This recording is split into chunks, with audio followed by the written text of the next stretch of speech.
మహారాష్ట్రలో ఘోర ప్రమాదం జరిగింది. బండారాలోని ఆర్డినెన్స్ ఫ్యాక్టరీలో ఒక్కసారిగా పేలుడు సంభవించింది. ఈ ఘటనలో 8 మంది మృతి చెందగా పలువురు కార్మికులు మంటల్లో చిక్కుకుపోయారు. పేలుడు తీవ్రతకు ఫ్యాక్టరీ పైకప్పు కూలిపోయింది. ఇక పేలుడు జరిగిన ప్రాంతంలో దట్టమైన పొగ కమ్ముకుంది. కాగా ప్రమాదం సమయంలో ఫ్యాక్టరీలో 14 మంది ఉన్నారు.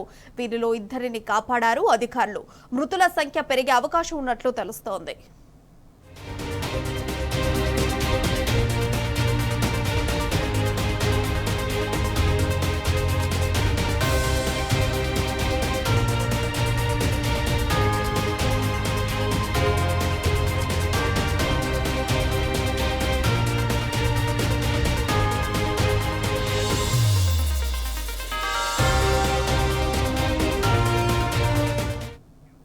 ఇక మహారాష్ట్రలో ఘోర ప్రమాదం జరిగింది. బండారాలోని ఆర్డినెన్స్ ఫ్యాక్టరీలో ఒక్కసారిగా పేలుడు సంభవించింది. ఈ ఘటనలో 8 మంది మృతి చెందగా పలువురు కార్మికులు మంటలో చిక్కుకుపోయారు. పేలుడు తీవ్రతకు ఫ్యాక్టరీ పైకప్పు కూలిపోయింది. ఇక పేలుడు జరిగిన ప్రాంతంలో దట్టమైన పొగ కమ్ముకుంది.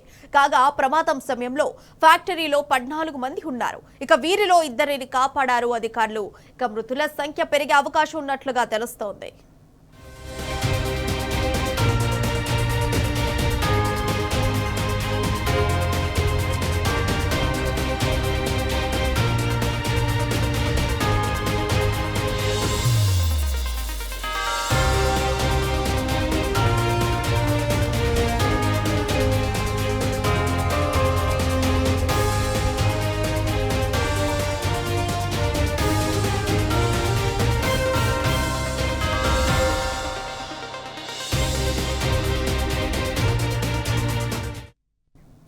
ఇక మహారాష్ట్రలో జరిగిన ప్రమాదానికి సంబంధించి మరింత సమాచారం మా ప్రతినిధి లెవెల్ రెడ్డి ఫోన్ లైన్ ద్వారా అందిస్తారు.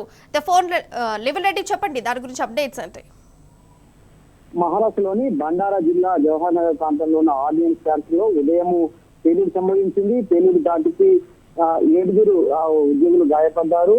మరో 8 మంది మృతి చెందినట్టు కూడా తెలుస్తుంది. పేలుడు దాటికి ఫ్యాక్టరీ పైకప్పు పూర్తిగా కూలిపోయింది. శిథిలాలను తొలగించే పనిలో ఎత్తు మూవర్స్ ఇప్పటికే జేసీబీలను రంగందించారు. అంతేకాకుండా ఈ ప్రమాదంపై కేంద్ర మంత్రి నితిన్ గడ్కరీ సైతం దిగ్భ్రాంతి వ్యక్తం చేశారు. ఎవరైతే స్థిరజాతులు ఉంటారో వారికి మెరుగైన వైద్యం అందించాలని చెప్పారు. వారికి మృతులు కుటుంబాలకు నష్టపరిహారం కూడా చెల్లిస్తామని చెప్పేసి కూడా ఇప్పటికే హామీ ఇచ్చినట్టు తెలుస్తుంది. అయితే దీనికి సంబంధించి ఏ విధంగా పేలుడు సంబంధించింది అనే దానిపై ఇంకా పూర్తి వివరాలు తెలియాల్సి ఉంది. అయితే విచారణకు ఆదేశించారు. ఈ ఉద్దేశమైన సంఘటనకు అభివర్ణించారు. ఇది ఒక విషాదకర ఘటన అని చెప్పేసి కూడా కేంద్ర మంత్రి నితిన్ గడ్కరీ అభివర్ణిస్తూ 8 మంది మృతులు చెందగా మరో 7 గాయాలైనట్టు కూడా ఆయన చెప్పారు. వారి ఆత్మకు శాంతి చేకూరాలని చెప్పేసి కూడా ఈ సందర్భంగా గడ్కరీ నాగపూర్ కార్యక్రమంలో పాల్గొన్న నేపథ్యంలో చెప్పారు. అయితే పేలుడు ఏ విధంగా సంబంధించింది, దీనికి సంబంధించి ఏదైనా విషయాలపైన కూడా ఇప్పటికే విచారణ జరుపుతున్నట్టు చెప్పారు. అయితే దీనికి సంబంధించి రక్షణ శాఖ మంత్రి రాజ్నాథ్ సింగ్ సైతం స్పందించారు. మృతుల కుటుంబాలకు మెరుగైన మృతుల కుటుంబాలు వారికి అండగా ఉంటాం, స్థిరజాతులకు త్వరగా కోరుకునే విధంగా వారికి వైద్య సేవలు అందించాలని చెప్పేసి కూడా అధికారులను ఆదేశించారు. అయితే ఇదంతా కూడా ఏ విధంగా జరిగిందనే దానిపైన కూడా ఇంకా వివరాలు సేకరిస్తున్నారు. ఘటనా స్థలంలో రెస్క్యూ బృందాలు ఇంకా సహాయ చర్యలు కొనసాగిస్తున్నాయి అని చెప్పేసి కూడా రాజ్నాథ్ సింగ్ ఎక్స్ వేదికగా పోస్ట్ చేశారు. బండారాలోని ఆర్డినెన్స్ ఫ్యాక్టరీ పోలీస్ ఏదైతే ఫ్యాక్టరీ ఘటనకు సంబంధించి కూడా ఇప్పటికే ఇటు మోడీ వైఫల్యం అని చెప్పేసి అక్కడ ఉన్న ప్రతిపక్ష పార్టీలు కూడా చెప్తున్న పరిస్థితి. ఏదేమైనప్పటికీ మృతుల సంఖ్యకు సంబంధించి ఆర్డినెన్స్ ఫ్యాక్టరీలో పేలుడు ఏ విధంగా జరిగింది, దీనికి సంబంధించి పూర్తి వివరాలు ఇంకా విచారణ అనంతరం చెప్తామని చెప్పేసి చెప్తున్నారు. దాదాపు ఇది 10 గంటల 30 నిమిషాల సమయంలో ఈ ప్రమాదం చోటు చేసుకున్నట్టు జిల్లా కలెక్టర్ సంజయ్ కొల్తే ఒక ప్రకటనలో పేర్కొన్నారు. దాదాపు ఈ శబ్దం 5 కిలోమీటర్ల వరకు కూడా వినిపించినట్లు స్థానికులు చెప్తున్నారు. ఘటన ప్రాంతంలో దట్టమైన పొగ కమ్ముకోగా ప్రమాద సమయంలో ఫ్యాక్టరీలో 12 మంది ఉండగా అందులో 7 చనిపోయారు, మరికొంతమంది గాయాలైనట్టు కూడా తెలుస్తుంది. ఏదేమైనప్పటికీ ఇది ఒక దురదృష్టకరమైన ఘటన అని చెప్పేసి కూడా కేంద్ర మంత్రి నితిన్ గడ్కరీతో పాటు రక్షణ శాఖ మంత్రి రాజ్నాథ్ సింగ్ కూడా చెప్పారు. వారికి ఎలాంటి సహాయ చర్యలు ఉన్నా అధికారులు వెంటనే స్పందించి వారికి సహాయ చర్యలు కొనసాగించాలని చెప్పారు. మృతుల సంఖ్య మరింత పెరిగే అవకాశం ఉన్నది కూడా తెలుస్తుంది. అక్కడ ఇప్పటికే ఉదయం జరిగినప్పటి నుంచి కూడా అక్కడ సహాయ చర్యలు ముమ్మరం చేశారు. కొంత పొగ దట్టంగా కమ్ముకోవడంతో సహాయ చర్యలు కొంత ఆటంకం కలుగుతుంది. అంబులెన్స్లతో పాటు ఫైర్ ఇంజిన్స్ అక్కడ ఉంచారు. వైద్య సేవలు కూడా కొనసాగిస్తున్నారు. ఇంకేమైనా జరుగుతుందా అంటే పైకప్పు కింద నేపథ్యంలో ఇంకేమైనా మృతులు ఆ పైకప్పు కింద ఉన్నారనే దానిపైన కూడా సహాయ చర్యలు అయితే ముమ్మరం లివిల్ చేయాలని చెప్పుకోవచ్చు, ప్రియా. రెడ్డి పేలుడుకు సంబంధించి ఇప్పటివరకు ఎవరైనా అధికారులు స్పందించడం జరిగిందా?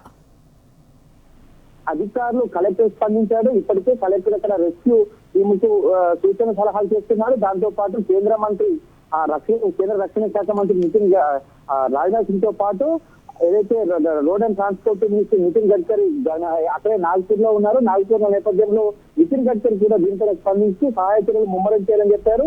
ఎవరైతే గాయపడిన వారు ఉంటారో వారికి మెరుగైన వైద్యం అందించాలని చెప్పేసి కూడా అధికారులకు ఆదేశించారు.